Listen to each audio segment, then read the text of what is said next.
Hello friends, आज का video होने वाला है expected question for NEET 2026 video number 2। पहले एक वीडियो सेट कर चुके हैं इस चैप्टर का। चैप्टर है केमिकल इक्वेशन एंड स्टेचोमेट्री। पहला क्वेश्चन है कंसीडर द रिएक्शन, है ना, यानी 4HNO3 प्लस 3KCl बन रहा है, NOCl बन रहा है और H2O बन रहा है और 3KNO3 बन रहा है। तो कहता है कि amount of HNO3 required to produce, यानी 110 ग्राम ऑफ KNO3।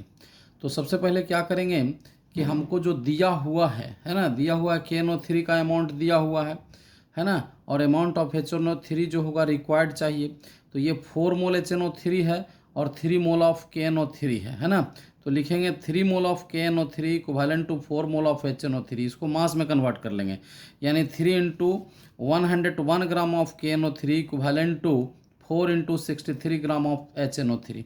तो दिया हुआ है क्वेश्चन में 110 ग्राम ऑफ KNO3, तो उससे जो आपको जो होगा 91.5 ग्राम, है ना, ऑफ जो होगा ये जो है आपको मालूम हो जाएगा HNO3, है ना।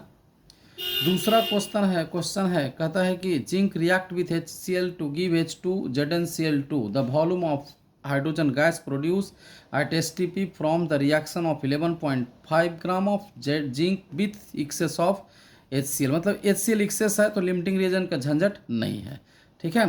तो फिर क्या करेंगे कि जिंक रिएक्शन कर लिया HCl से, बन गया ZnCl2 और H2 इवॉल्व हो गया, ठीक है।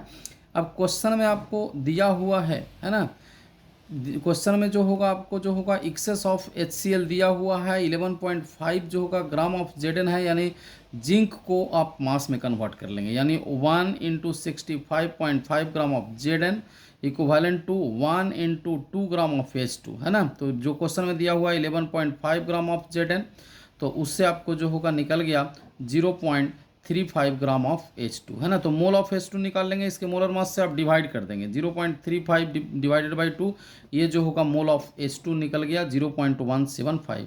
तो we know that 1 mole of H2 at STP equivalent to 22.4 litre, है ना।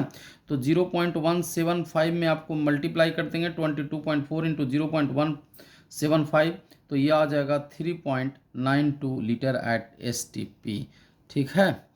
यानी जो होगा चैनल को लाइक करें, सब्सक्राइब करें, है ना।